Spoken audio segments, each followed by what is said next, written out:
students, welcome in this video lecture. Now we focus on the next cell organelles, and this is the Golgi body. This is also called as the Golgi apparatus, or this is also called as the Golgi complex. Golgi cell organelles, these are related to the endomembrane cell organelles, or this is one of the endomembrane cell organelles.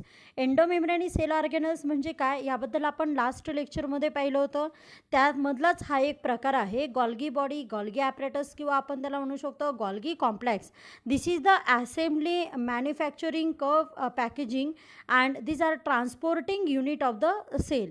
आता इथे आपण पाहिलं होतं endoplasmic reticulum. Endoplasmic reticulum last video लेक्चरमध्ये आपण पाहिलं होतं, आणि this are related to the protein synthesis. त्याचं फंक्शन आपण पाहिलं होतं प्रोटीन सिंथेसिसशी रिलेटेड.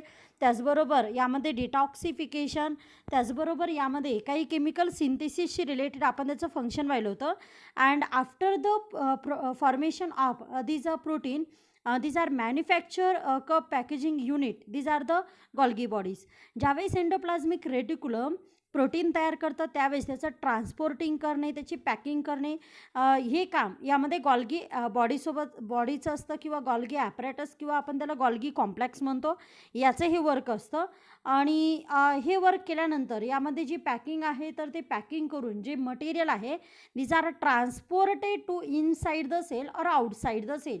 यामध्ये सेलच्या आतमध्ये असेल किंवा सेलच्या बाहेर असेल हे जे मटेरियल आहे तर हे रेडी बनतं. यामध्ये ते यूज करण्यासाठी डिफरंट सेल ऑर्गॅनल्सला असेल किंवा डिफरंट यामध्ये सेल्सला असेल. Actually this Golgi, this are name, this are because of the Camillo Golgi. Camillo गॉल्गीने यांनी हे आयडेंटिफाईड केलं होतं 1897ला. he was the Italian scientist Camillo Golgi, and he was named after him 1898. 1898ला त्यांनी त्याला नेम दिलं गॉल्गी बॉडी, गॉल्गी ॲपरेटस किंवा यामध्ये Golgi complex. This Golgi, this are because of the Camillo Golgi. Camillo Golgi यांच्यामुळे हे नाव इथे मिळालेलं आहे. This are absent in the prokaryotic cell, mammals, RBC, sperms of pteridophyte and bryophytes. यामध्ये this are present in all eukaryotic cell. सगळ्या eukaryotic सेलमध्ये आहे, पण यामध्ये युकॅरियोटिक सेलमध्ये मॅमल्स, आरबीसी जर सोडलं किंवा जे प्लांट्समध्ये टेरिडोफाइट आणि ब्रायोफाइट आहे यांचे स्पर्म्स जर सोडले तर बाकी सगळ्या युकॅरियोटिक सेलमध्ये आहे. And this are absent in the prokaryotic cell. Prokaryotic सेलमध्ये इथे ते अब्सेंट आहे. This are present in otherwise all eukaryotic cell. बाकी सर्व युकॅरियोटिक सेलमध्ये हे प्रेझेंट आहे. This is the stock of cisternae like the endoplasmic reticulum, but endoplasmic reticulum in which the cisternae this are physically attach, but in this case this are not physically attach. हे एकमेकांना physically attach नाही आहे जसं endoplasmic रेटिक्युलममध्ये आहे. इथे cisternae आहे, tubules like structure, sacs like structure, that is vesicles like structure, but this are physically not attach. हे physically यामध्ये अटॅच नाही. This also called as the cisternae. त्यांना इथे सिस्टर्नी यामध्ये म्हणतात. यांचं जर डायमीटर घेतलं तर this cisternae having the diameter 0.5 to 1 micrometer, and these each cisterna which having the two sides. प्रत्येक सिस्टर्नाला यामध्ये इथे दोन साईड्स आहे, सिस अँड ट्रान्स साईड. महत्त्वाच्या दोन साईड्स आहे, cis and trans side. You can see in this diagram. या डायग्राममध्ये तुम्ही इथे पाहू शकता की याला एक सिस साईड आहे, एक ट्रान्स साईड आहे. आता याची जी साईड्स आहे ती कुठे प्रेझेंट आहे त्यानुसार यामध्येची साईड्स पडते. सिस side, these are toward the endoplasmic reticulum, and opposite side, that is the packaging side, these are the trans side. You can see in this diagram. These are generally 4 to 8 cisternae in single assembly. Eukaryotic सेलमध्ये एक जी assembly आहे त्यामध्ये minimum 4 to maximum 8 cisternae यामध्ये present आहे. But in unicellular living organism, for example amoeba, paramecium, in which the 60 cisterna these are present.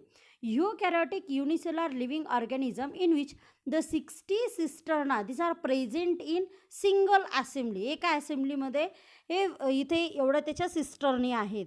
त्यानंतर जर आपण पूर्ण गॉल्गी ॲपरेटस घेतलं तर on the basis of function this are divided into 5 region. त्यांचं function कसं आहे त्यानुसार यामध्ये त्याचे 5 रिजन पडतात. त्यामध्ये आहे cis Golgi network. This are the face to nucleus form a connection with endoplasmic reticulum, and these are the entry point of the Golgi apparatus. इथे जर तुम्ही डायग्राममध्ये पाहिलं तर न्यूक्लियस हे पहा, न्यूक्लियसच्या शेजारी आहे एंडोप्लाझ्मिक रेटिक्युलम आणि त्याच्या साईडला यामध्ये आहे गॉल्गी ॲपरेटस. तर न्यूक्लियस किंवा यामध्ये जे एंडोप्लाझ्मिक रेटिक्युलम आहे त्याच्या साईडचा जो पोर्शन आहे गॉल्गी बॉडीचा किंवा गॉल्गी ॲपरेटसचा, त्याला इथे म्हणायचं सिस Golgi network. Actually, this is the cis side, but this is the cis Golgi network on the basis of function, and this is the entry point of Golgi apparatus. Golgi apparatus मध्ये जे material आहे endoplasmic reticulum कडून येतं, त्याची entry ह्या ठिकाणाहून इथे होत असते. And on the basis of entry this is called as the cis Golgi network. Second, this is the cis Golgi. This is the major processing area allowing the biochemical reaction. आता ज्या ठिकाणी entry होणार आहे तो आहे cis Golgi network. त्याच्या जवळचा जो एरिया आहे this is called as the cis Golgi, in which the biochemical modification this are takes place after the entry of this chemical from the endoplasmic reticulum. Endoplasmic रेटिक्युलमकडून जे chemicals आतमध्ये entry करतात Golgi बॉडीमध्ये, तर तो entry करण्याचा point आहे cis Golgi network. Entry केल्यानंतर तिथे होतात काही प्रोसेसिंग, बायोकेमिकल मॉडिफिकेशन जिथे केलं जातं सिस साईडनी. This is called as the cis Golgi area or region. The third, this is the medial Golgi. Medial Golgi, this is the major processing unit in which the biochemical modification these are takes place. सिसच्या नंतर मधला जो portion आहे this is called as the medial Golgi. या medial गॉल्गीमध्ये सगळ्यात महत्त्वाचा portion आहे की ज्यामध्ये बायोकेमिकल रिॲक्शन होतात. त्यानंतर आहे ट्रान्स गॉल्गी. आता इथे मी तुम्हाला सांगितलं की महत्त्वाचे दोन साईड बसतात, सिस आणि ट्रान्स, एकमेकांच्या अपोजिट आहे. ज्या साईडनी एंट्री आहे किंवा जी साईड यामध्ये फेस करते एंडोप्लाझ्मिक रेटिक्युलमला त्याला म्हणायचे सिस, आणि अपोजिट जी साईड आहे त्याला म्हणायचे ट्रान्स. मधली जी आहे तर त्याला म्हणायचे मीडियल. आता इथे अपोजिट जी साईड आहे this is the trans Golgi.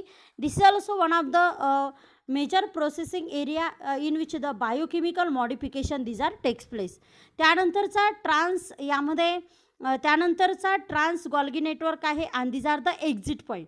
म्हणजे ज्यावेळेस आतमध्ये एंट्री केली जाते काही मटेरियलची त्यावेळेस यामध्ये त्यांच्यामध्ये काही चेंजेस केले जातात, बायोकेमिकल मॉडिफिकेशन होतं आणि त्यानंतर त्याचे व्हेसिकल्स बनतात. And this vesicles budding these are of the Golgi surface, and this packaging these are shorting biochemical into the vesicles according to their destination. म्हणजे यामध्ये वेगवेगळे जे सेल ऑर्गॅनल्स आहेत किंवा दुसऱ्या ज्या सेल्स आहे तर त्या सेल्सला हे मटेरियल इथे प्रोव्हाइड केलं जातं. ॲक्च्युली यामध्ये काही मार्कर्स असतात आणि त्या मार्कर्स थ्रू यामध्ये डिटेक्ट होतं की कोणत्या सेल ऑर्गॅनल्सला किंवा कोणत्या सेलला हे मटेरियल यामध्ये सेंड करायचं आहे. अशा पद्धतीने यामध्ये इथे दोन साईड पडतात पहा. You can see in this diagram this are the Golgi apparatus. ही गॉल्गी ॲपरेटस आहे. त्यानंतर इथे हा ही न्यूक्लियस, त्याचबरोबर हे आहे एंडोप्लाझ्मिक रेटिक्युलम. त्याचबरोबर यामध्ये जे एंडोप्लाझ्मिक रेटिक्युलम आहे त्याचं जे मटेरियल आहे ते गॉल्गीमध्ये जातं. त्याचबरोबर गॉल्गी ॲपरेटसची ही जी साईड आहे this is called as the trans side, आणि ही जी साईड आहे this is called as the cis side. इथे तुम्ही क्लिअर पाहू शकता this is the nucleus, this is the endoplasmic reticulum, rough endoplasmic reticulum which produce the protein and this goes in vesicles form. These vesicles goes inside the in the Golgi apparatus or Golgi bodies. Golgi bodies having the face, that face is called as the cis face, and opposite side this is the trans face. These enter in from the cis face कडून ते entry करते. these are the cisternae. या cisternae इथे आहे. त्यानंतर त्यांच्यामध्ये ल्युमेन्स आहे. इथे बायोकेमिकल प्रोसेस होतात. या बायोकेमिकल प्रोसेस झाल्यानंतर ह्या मटेरियलमध्ये काही चेंज होतात and which form the again vesicles. हे इथे वेसिकल्स फॉर्म करतं and this vesicle exit from the trans phase. ही जे साईड आहे this is the trans phase opposite to the cis side. आणि ह्या साईडकडून जे पॅकेजिंग आहे ते पॅकेजिंग केल्यानंतर हे सिक्रेटरी वेसिकल्स यामध्ये पॅकेजिंग केल्यानंतर यामध्ये पाठवले जातात outside the cells or inside the different cell organelles. अशा पद्धतीने यामध्ये हे सेंड केलं जातं. त्यानंतर आपण पाहणार आहोत फंक्शन्स ऑफ गॉल्गी ॲपरेटस और गॉल्गी बॉडी. गॉल्गी बॉडीचे काय काय फंक्शन आहे. First these are the modification of secretion of ER म्हणजे काय, एंडोप्लाझ्मिक रेटिक्युलम. एंडोप्लाझ्मिक रेटिक्युलमचं जे सिक्रेशन आहे त्याचं मॉडिफिकेशन करणे, त्याचबरोबर production of its own secretion. On secretion, स्वतःचं यामध्ये काही सिक्रेशन यामध्ये ॲड करणे, ही दोन्हीही फंक्शन यामध्ये हे कंडक्ट करतं. In Golgi apparatus the modified protein and lipids which receive from the endoplasmic reticulum and these biomolecules, these are used by the form of exocytosis and then these are transported to intracellularly and extracellularly. यामध्ये जी Golgi apparatus आहे ते सीस side करून जे endoplasmic reticulum यांनी जे तयार केलेलं protein lipids आहे ते यामध्ये ॲक्सेप्ट करतं आणि ॲक्सेप्ट केल्यानंतर गॉल्गी बॉडीजमध्ये महत्त्वाचं मीडियल जो रिजन आहे तिथे वेगवेगळ्या बायोकेमिकल रिॲक्शन होतात. सीस साईडला पण असेल, ट्रान्स साईडला असेल, तर ह्या साईडला किंवा सीस गॉल्गी, ट्रान्स गॉल्गी किंवा यामध्ये मधला जो मीडियल गॉल्गी आहे ह्या रिजनमध्ये बायोकेमिकल रिॲक्शन होतात and which are form the vesicles. त्यानंतर तिथे व्हेसिकल्स फॉर्म होतात and these are exocytosisly these transported to intracellularly and extracellularly. Intracellularly म्हणजे सेलच्या आतमध्ये जे वेगवेगळे सेल ऑर्गॅनल्स आहे त्यांना इथे एक मार्कर पद्धतीने ते सेंड केलं जातं. त्यामध्ये काही मार्कर्स असतात, त्यानुसार कोणत्या सेल ऑर्गॅनलला रिक्वायरमेंट आहे तसं सेंड केलं जातं. त्याचबरोबर एक्स्ट्रा सेल्युलरली म्हणजे सेलच्या बाहेर देखील यामध्ये ते सेंड केलं जातं. त्याचबरोबर यामध्ये महत्त्वाचे 2 टेक्निक इथे चालतात. एक आहे प्रोटीन प्रोसेसिंग, प्रोटीनवरती प्रोसेसिंग केली जाते. Carbohydrate region of the glycoprotein these are balanced by the addition removal or the modification of carbohydrate. यामध्ये कार्बोहायड्रेट जो रिजन आहे ग्लायकोप्रोटीनचा त्यामध्ये मॉडिफिकेशन केलं जातं, ॲड केलं जातं किंवा रिमूव्ह केलं जातं किंवा कार्बोहायड्रेटला यामध्ये मॉडिफाईड करून प्रोटीनसोबत यामध्ये त्याची प्रोसेसिंग केली जाते. त्याचबरोबर यामध्ये लिपिड प्रोसेसिंग केली जाते. यामध्ये जो फॉस्फेट आहे तो इथे ॲड केला जातो which form a glycoprotein to lipid. यामध्ये लिपिडमध्ये त्याचं कन्वर्जन केलं जातं and form the endoplasmic that is like a endoplasmic such like a cholesterol to create the phospholipid that make the cell membrane. यामध्ये सेल मेम्ब्रेनीसाठी लागणारं जे फॉस्फोलिपिड आहे ते फॉस्फोलिपिड इथे बनवलं जातं. म्हणजेच यामध्ये जे ग्लायकोप्रोटीन आहे त्यामध्ये फॉस्फेट ग्रुप इथे ॲड केला जातो. त्याचबरोबर यामध्ये जे कोलेस्टेरॉल लाईक यामध्ये जे एंडोप्लाझमिक लिपिड आहे ते यात ॲड केलं जातं. Lipid which is present inside the cell or cytoplasm, this is called as the endoplasmic lipid. And example cholesterol ते त्यामध्ये ॲड केलं जातं. म्हणजे कोलेस्टेरॉल असेल त्याचबरोबर फॉस्फेट ग्रुप असेल ते ॲड करून यामध्ये फॉस्फोलिपिड तयार केलं जातं. And phospholipid this is very important because of the cell membrane these are made up of from the phospholipid bilayer. फॉस्फोलिपिडपासून मेम्ब्रेनी इथे तयार झालेली आहे आणि ती मेम्ब्रेनी बनवण्यासाठी यामध्ये त्याचा यूज होतो. Actually the different cell organelle which also having the membrane which is made up of from the phospholipid. फॉस्फोलिपिडचे बाकीच्याही सेल ऑर्गॅनल्स असे आहे की त्यांची देखील मेम्ब्रेनी ती फॉस्फोलिपिडने तयार झाली. तसंच यामध्ये सेल मेम्ब्रेनी तयार करण्यासाठी यामध्ये याचा यूज इथे केला जातो. अशा पद्धतीने यामध्ये प्रोसेसिंग केली जाते. त्यानंतरचं सेल ऑर्गॅनल्स आपण घेणार आहोत लायसोसोम.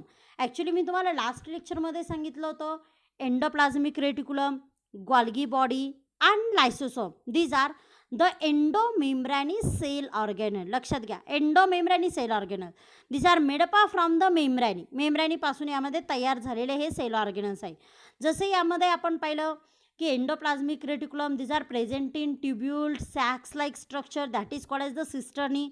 त्यानंतर आपण पाहिलं Golgi body these are also having the tubule form sac like vesicles this is called as the cisternae. Lysosome these are the only vesicles which is present in the cytoplasm. सायटोप्लाझममध्ये vesicles आहे. These are having the main function to dismantling and restructuring recycling unit of the sale. सेलमध्ये recycling करणे किंवा यामध्ये restructuring unit आपण त्याला म्हणू शकतो. And these are produce from the Golgi apparatus. Golgi apparatus which is present near to the endoplasmic reticulum.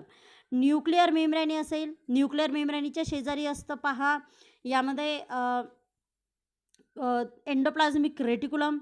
Endoplasmic रेटिक्युलमच्या शेजारी असतं गॉल्गी बॉडीज किंवा गॉल्गी ॲपरेटस आणि गॉल्गी ॲपरेटसच्या शेजारी असतं यामध्ये lysosome. Lysosome these are the vesicles produce from the Golgi apparatus. Golgi apparatus किंवा गॉल्गी बॉडीपासून यामध्ये हे सेल ऑर्गॅनल्स इथे फॉर्म होतं. These are only the vesicles form. हे फक्त व्हेसिकल्स फॉर्ममध्ये असतं. ॲक्च्युली यामध्ये इट्स अ डिस्कवर यामध्ये ॲक्सिडेंटली हे डिस्कवर झाले. बेजन सायंटिस्ट जे आहे Christian de Duve in 1955 observe this lysosome by fractional technique.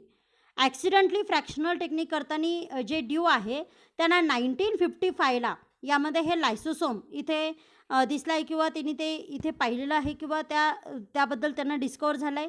These are the single wall acidic membrane. Actually हे सिंगल वॉल आहे. These are the vesicle single wall membrane and this show the acidic membrane. Acidic हे यांचं nature आहे. महत्त्वाचं लायसोसोम्स हे active असतात acidic कंडिशनमध्ये. त्यामध्ये जी कंडिशन आहे these are the acidic condition or these are the vessels form and which having the size that is 1 micrometer in length and these are absent in RBC in mammals and generally these are absent in plant cell or these are present in all eukaryotic cell. सगळे eukaryotic cell मध्ये आहे. But यामध्ये जर RBC सोडलं, RBC present RBC in mammals. Actually मॅमल्समध्ये का absent आहे? कारण मॅमल्समध्ये जे RBC आहे तर त्या RBCमध्ये न्यूक्लियस एंडोप्लाझ्मिक रेटिक्युलम हे सगळे सेल ऑर्गेनल्स यामध्ये नाही आहेत आणि त्यामुळेच इथे लायसोसोम देखील ॲबसेंट आहे. This are absent in the plant cell. Plant सेलमध्ये ॲबसेंट आहे because plant cell in which the lysosome like functional cell wall this are present and because of this are not need of this lysosome. यांना लायसोसोमची गरज नाही. आता लायसोसोमचं महत्त्वाचं function आहे हे रिसायकलिंग करणे. त्याचबरोबर नको असणारं जे मटेरियल आहे अनवॉन्टेड जे मटेरियल आहे ते डायजेस्ट करणे. आणि प्लांटमध्ये अनडायजेस्टेड नको असणारं जे मटेरियल आहे फॉरेन मटेरियल ते डायजेस्ट करण्याची वेळच येत नाही. का? कारण प्लांटची जी सेल आहे त्याला रिजिड सेल वॉल आहे आणि हे रिजिड सेल वॉल फॉरेन मटेरियलला आतमध्ये येऊ देत नाही, त्याला प्रिव्हेंट करते, सेलचं प्रोटेक्शन करते. आणि लायसोसोमचं देखील तेच फंक्शन आहे की सेलचं यामध्ये प्रोटेक्शन करणे, म्हणजे सेलमध्ये आलेले जे फॉरेन मटेरियल आहे मायक्रोब्स आहे त्यांना डिस्ट्रॉय करणे. मग इथे प्लांट सेलला सेलवाल असल्यामुळे तिथे यांची गरज पडत नाही, म्हणजे लायसोसोम त्यामध्ये यूज होत नाही. And because of generally in which the lysosome these are absent, म्हणून यामध्ये लायसोसोम जनरली इथे अपसेंट आहे. It contain the hydrolytic enzyme. यामध्ये hydrolytic enzyme this having the function degradation that means break down the unwanted material, old cell organelles or foreign material which is harmful for the cell. जे सेलसाठी harmful असणारं जे material आहे त्याला degraded करण्याचं काम हे लायसोसोम करतं. कारण यांच्यामध्ये काय आहे? हायड्रोलिटिक एन्झाईम यामध्ये प्रेझेंट आहे. And because of this are act as a digester in many eukaryotic cell. खूप सगळ्या युकॅरोटिक सेलमध्ये ते डायजेस्टर म्हणून काम करतात. For example, best example these are the WBC. आपल्या बॉडीमध्ये WBC असतात आपल्या ब्लडमध्ये. This having the main function of digest the foreign material because of presence of the lysosome. यांच्यामध्ये लायसोसोम प्रेझेंट आहे आणि लायसोसोमचे ग्रॅन्युल्स आहे, मग ग्रॅन्युलोसाइड्स त्याचबरोबर मोनोसाइड्स यामध्ये देखील हे प्रेझेंट आहे. And this digest this foreign material. This is the main function of this lysosome. ज्या WBC फॅगोसायटिक नेचर शो करतात त्यांच्यामध्ये महत्त्वाचं फंक्शनल आहे lysosome. And lysosomal enzyme show the optimal activity in acidic pH. आता सेलच्या आतमध्ये ज्या ठिकाणी ॲसिडिक pH आहे तिथे ते ॲक्टिव्ह असतात. आता लायसोसोमच्या आतमध्ये किंवा त्याची जी मेम्ब्रेनी आहे तर ती यामध्ये ॲसिडिक आहे. बट ॲक्च्युली लायसोसोमची जी मेम्ब्रेनी आहे these are made up from the protein but these show the dimorphic nature and because of these are not digest with the help of this enzyme. ही पण प्रोटीनची आहे पण ती यामध्ये डायजेस्ट केली जात नाही. And lysosome do not harm the cell. पण ती सेलमध्ये इतर सेल ऑर्गॅनल्स जे यामध्ये फंक्शनल आहे त्यांना हार्म करत नाही. का हार्म करत नाही? Because in which the pH these are the neutral. सेलमध्ये जेवढं पण सायटोप्लाझम आहे त्यामध्ये न्यूट्रल pH असल्यामुळे ती कुणालाही यामध्ये हार्म करत नाही. स्वतःच्या सेल वॉलमध्ये असणारे जे प्रोटीन आहेत त्यांना देखील, सेल मेम्ब्रेनीमध्ये असणारे जे प्रोटीन आहेत त्यांना देखील ते हार्म करत नाही. Lysosomes having the polymorphic in nature. वेगवेगळ्या फॉर्ममध्ये ते इथे सापडतं. First these are the primary lysosome. आता ज्यावेळेस सुरुवातीला लायसोसोम फॉर्म होतो, actually lysosome these are produce from the Golgi ॲपरेटसपासून ते इथे फॉर्म होतं. Primary lysosome these are also the endosomes. These are in inactive state. Inactive स्टेटमध्ये म्हणजे ज्यांच्यामध्ये ॲबिलिटी नाही आहे की जे इथे फॉरेन मटेरियल डायजेस्ट करू शकतात, असे सुरुवातीचे स्मॉल व्हेसिकल्स जे आहे जे इनॅक्टिव्ह स्टेटमध्ये आहे, these are called as the primary lysosome, but these are become active after the Golgi apparatus which send Golgi apparatus membrane which send a particular chemical, that is mannose 6 phosphate. After these receive this chemical, this lysosome which is present in inactive state which become the active. आता इथे सुरुवातीला हे जे vesicles असतात तर ते inactive फॉर्ममध्ये असतात. लायसोसोम्स हे इनॅक्टिव्ह फॉर्ममध्ये असतात. पण ज्यावेळेस इथे गॉल्गी ॲपरेटस त्यांना मॅनोज 6 फॉस्फेटचे यामध्ये जे व्हेसिकल्स आहेत ते सेंड करतात, त्यानंतर हे रिसीव करतं lysosome and then after the lysosome become the active. त्यानंतर लायसोसोम यामध्ये ॲक्टिव्ह बनतं. तोपर्यंत यामध्ये जे लायसोसोम आहे, these are also called as the endosomes or these are the primary lysosomes. त्यांना इथे आपण प्रायमरी लायसोसोम्स देखील इथे म्हणतो किंवा त्यांना यामध्ये इनॅक्टिव्ह लायसोसोम्स देखील यामध्ये म्हणलं जातं. And these are made up from the phospholipid layer, ज्यांची मेम्ब्रेन इथे फॉस्फोलिपिड लेयरची बनलेली असते.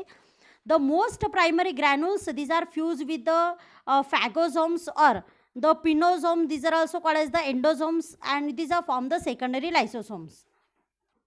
कधी असं पण होतं की ज्यावेळेस यामध्ये foreign material for example bacteria बॉडीच्या सेलमध्ये एंट्री करतो, त्यावेळेस यामध्ये त्यांचे काही रिसेप्टर असतात and this enter inside the cell and this is send a particular material, this is called as the phagosomes. हे फॅगोसोम्स आतमध्ये ते सेंड करतात and these lysosome which is present in inactive stage, these are bind with these phagosomes and which become the active. When this lysosome bind with these phagosomes of foreign material which are form the phagolysosomes or phagolysosome, this is also the active lysosome or this is called as the secondary lysosome. Secondary lysosome म्हणजे काय, जे active लायसोसोम्स आहेत. मग ज्यावेळेस inactive लायसोसोम्स हे फॅगोसोम्सला किंवा आपण त्याला पिनोसोम्स म्हणू शकतो किंवा जे एंडोसोम्स आहे फॉरेन मटेरियलचे त्यांच्यासोबत ज्यावेळेस हे बाइंड होतात त्यावेळेस यामध्ये फॉर्म होतं फॅगोलायसोसोम्स. आणि phagolysosomes when these are bind which become the active, त्यानंतर ते ॲक्टिव्ह बनतात and these are try to digest the foreign material. त्यानंतर हे फॉरेन मटेरियल जे आहे त्याला डायजेस्ट करण्याची ॲबिलिटी त्यामध्ये येते. That means the enzyme become active and these are act as a secondary lysosome. त्यावेळेस त्या लायसोसोमला इथे सेकंडरी लायसोसोम म्हणतात.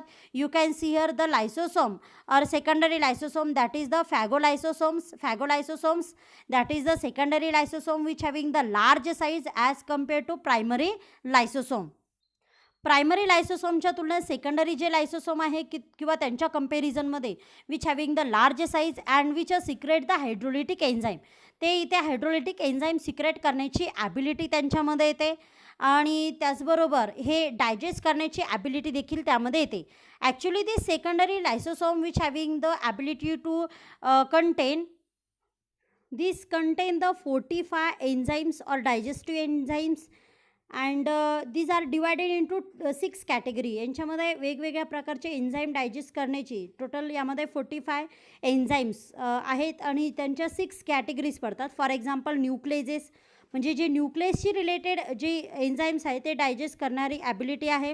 प्रोटेजेस, glycosidases, phosphatases, lipase and sulfatase. These are the 6 category of 45 enzymes. These are present in the secondary lysosome or which secrete to digest the different dead cell organelles and foreign material. Foreign material किंवा dead organelles मध्ये असणारे जे enzymes जे chemicals आहेत त्यांना digest करण्यासाठी लागणारे जे हायड्रोलिटिक एन्झाईम आहे तर यांच्यामध्ये 45 हायड्रोलिटिक एन्झाईम यांच्या 6 कॅटेगरी पडतात.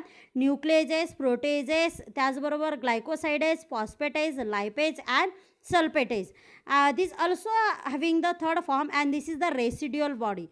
After the secretion of enzyme or after the digestion of particular cell organelles, the body which remain in the cell, this is called as the residual body of this lysosome and these are the vesicle undigested remain left over in this lysosome, this is called as the residual body. असे यामध्ये 3 वेगवेगळ्या फॉर्ममध्ये सापडतात. before activity or inactive form, this is called as the primary lysosome. In active form, this is called as the secondary lysosome. Secondary lysosome, these are produced from the primary lysosome when which receive the mono 6 phosphate from the Golgi complex, or if which accept the pinosomes or phagosomes from the foreign material, which form the secondary lysosome, and after the secretion these are form the residual body. Now we focus on the functions of lysosome. lysosome चे काय काय function आहे ते आपण यामध्ये समजून घेऊ. these show the main two function, intracellular digestion and extracellular digestion. Intracellular digestion, that is inside the cell, that is called as the intracellular digestion, and these show the autophagic vesicles, that is also called as the suicide bag. लायसोसोम हे स्वतःचे sale organelles ज्यांची dead झालेली आहे असे sale organelles digest करण्याची ability, स्वतःच्या सेलमध्ये असणारे डेड सेल ऑर्गॅनल्स डायजेस्ट करण्याची ॲबिलिटी लायसोसोममध्ये आहे. अँड म्हणून त्याला इथे म्हटलं जातं ॲटोफॅजिक वेसिकल्स, किंवा त्याला म्हटलं जातं सुसाईड बॅग. एखादा सेल ऑर्गॅनल्स ज्याची डेथ झाली किंवा तो यामध्ये त्याचं फंक्शन लेस झाला की त्याला डायजेस्ट करण्याची ॲबिलिटी लायसोसोममध्ये आहे.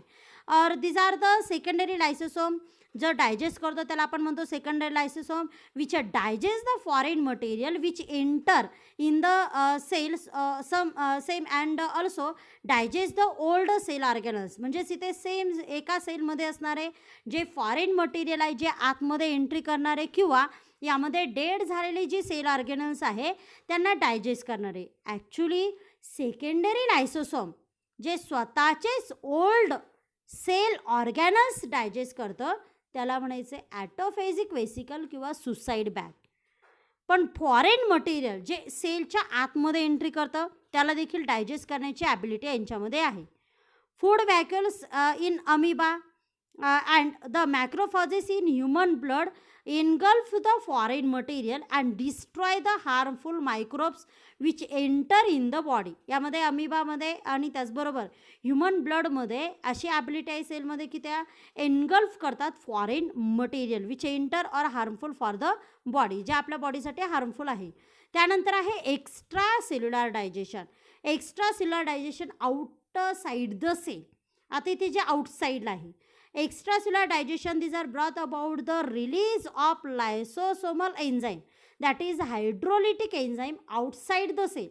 असे लायसोसोम की जे सेलच्या आउटसाईडला यामध्ये एन्झाईम सिक्रेट करतात आणि त्यानुसार यामध्ये आउटसाईडला सेलच्या बाहेर इथे डायजेस्ट केलं तर for example acrosomes, you can see in this diagram the human male sperm which having the acrosome, this is the lysosome which secrete the hydrolytic enzyme, and acrosome secrete the hyaluronidase which which digest the protective layer of the ova or egg cell at the time of fertilization. ज्यावेळेस mail आणि female यांच्या गॅमेट्सचं fusion होतं त्यावेळेस यामध्ये जे sperm आहे त्यांचं acrosome जे आहे, acrosome this is the lysosome which release the हायलुरोनिडेज.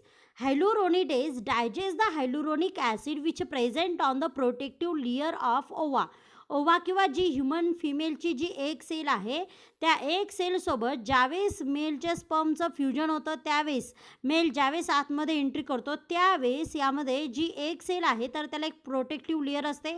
This are made up from the hyaluronic acid, जे हायलोरोनिक ॲसिडची बनलेली असते त्याला डायजेस्ट करण्यासाठी यामध्ये ॲक्रोसोम सिक्रेट करतं हायलुरोनिडेज. आणि ज्यावेळेस यामध्ये ही मेम्ब्रेनी डायजेस्ट होते त्याच वेळेस जो स्पर्म आहे त्यातलं असणारं जे मटेरियल आहे ते आतमध्ये यामध्ये एंट्री करतं. During the metamorphosis process found in many organisms, lysosome enzymes help in reusing the tissue of redundant organ. खूप सगळे ॲनिमल्स आहे, ऑर्गॅनिझम्स आहे की ज्यांच्यामध्ये मेटामॉर्फोसिस होतं. मेटामॉर्फोसिस म्हणजे काय, त्यांच्या लाईफमध्ये काही चेंजेस यामध्ये होतात, बॉडीमध्ये काही चेंजेस होतात आणि ते चेंजेस होण्यासाठी यामध्ये लायसोसोमचं खूप महत्त्वाचं यामध्ये रोल आहे. लायसोसोम यामध्ये महत्त्वाचा रोल कंडक्ट करतो. त्यानुसार त्यांच्या बॉडीमध्ये इथे काही चेंजेस इथे होत असतात. They also help in the destruction of the malignant cell. malignant cell, that is the malignant tumor which is formed in our body. This is the harmful cells or cancerous cell which is present in which is formed in our body. आपल्या बॉडीमध्ये काही malignant sale form होतात ज्यांना आपण cancerous sale होतो, आणि त्या cancerous ज्या सेल्स आहे त्यांना डिस्ट्रॉय करण्यासाठी यामध्ये लायसोसोमचं यूज होतं. जसं फॉर एक्झाम्पल यामध्ये टी लिम्फोसाइट्स हा WBCचा एक टाईप आहे. लिम्फोसाइट्सचे 2 टाईप पडतात, बी लिम्फोसाइट आणि टी लिम्फोसाइट्स. यामध्ये ज्या टी लिम्फोसाइट्स आहे, जो WBCचा प्रकार आहे, त्यांच्यामध्ये असणारे जे लायसोसोम्स आहे, तर हे लायसोसोम्स यामध्ये केमिकल सिक्रेट करतात, आणि ज्या मॅलिग्नंट सेल आहे, ज्या कॅन्सरस सेल आहे, तर त्या कॅन्सरस सेलला डिस्ट्रॉय करण्यासाठी यामध्ये याचा यूज इथे केला जातो.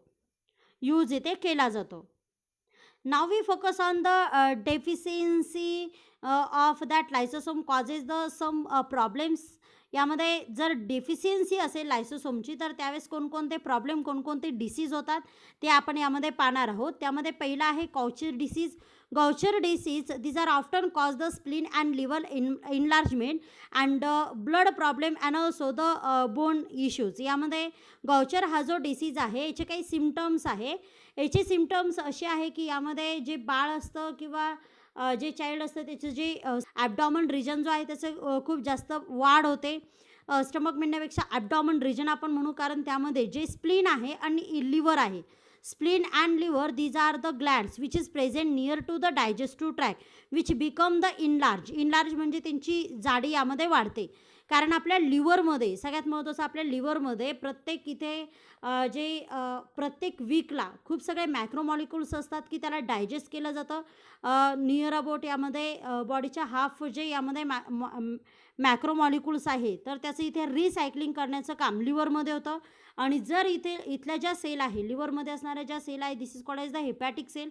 यामध्ये जर लायसोसोमची डिफिशियन्सी असेल, तर त्यामुळे इथे ज्या सेल्स आहे यामध्ये त्या ॲबनॉर्मल फंक्शन करतात आणि स्प्लीन आणि लिव्हर इनलार्ज होतात, म्हणजेच यामध्ये त्याची वाढ होते, आणि त्यामुळे जे ॲब्डॉमन रिजन आहे त्या बाळाचा याची वाढ झालेली आपल्याला इथे दिसते. त्यानंतर आहे Niemann Pick disease, similar to the Gaucher disease. म्हणजे सिमिलर आहे, जसं गौचर डिसीजमध्ये इथे ॲब्डॉमन रिजन मोठा होतो, तसंच यामध्ये इथे ॲब्डॉमन रिजन देखील यामध्ये मोठा होतो. त्याचबरोबर ऑर्गॅन इनलार्जमेंट होतं. त्यासोबत ऑर्गॅन, बाकीचे असणारे जे ऑर्गॅन्स आहे, स्प्लीन अँड लिव्हर तर एनलार्ज होतंच, पण आसपास असणारे जे ऑर्गॅन्स आहे ते देखील यामध्ये एनलार्ज होतं. त्याचबरोबर lungs dysfunction and central nervous system damage for certain subtypes. यामध्ये याचे वेगवेगळे टाईप्स पडतात. जसं यामध्ये काहींमध्ये स्टमक म्हणजेच यामध्ये ॲब्डॉमन रिजन एनलार्ज होतं, म्हणजेच याची वाढ होते. त्याचबरोबर लंग्सचं फंक्शन यामध्ये डिस्टर्ब होतं. सेंट्रल नर्वस सिस्टीम जे आहे, म्हणजे ब्रेन आणि स्पायनल कॉर्ड यांच्यामध्ये थोडंसं डॅमेज यामध्ये होतं. त्याचबरोबर यामध्ये Hunter syndrome, this is the disease is a part of group of disorders that cause the bone and joint deformity as well as the interference with the normal growth. यामध्ये हा problem आहे bone आणि जॉईंट्सचा. Bone आणि जॉईंट्समध्ये इथे problem generate होतो जर तिथल्या sale यांच्यामध्ये लायसोसोम ॲबनॉर्मल, म्हणजेच यामध्ये ॲबनॉर्मल फंक्शन करत असेल, म्हणजेच यामध्ये ॲबसेंट असेल तर. त्यानंतर आहे glycogen storage disease second, that is also called as the Pompe disease. Depending on the specific subtype, the POM disease may cause the heart enlargement, heart failure in infant, and it may also cause the respiratory problem and severe muscles weakness in adult. इथे जे लहान बाळ आहे, जन्माला आलेली बाळ यांच्यामध्ये हार्टचा problem होऊ शकतो. Heart enlargement म्हणजेच यामध्ये हार्टची वाढ होणे, त्याचबरोबर हार्ट फेल्युअर पण होऊ शकतं.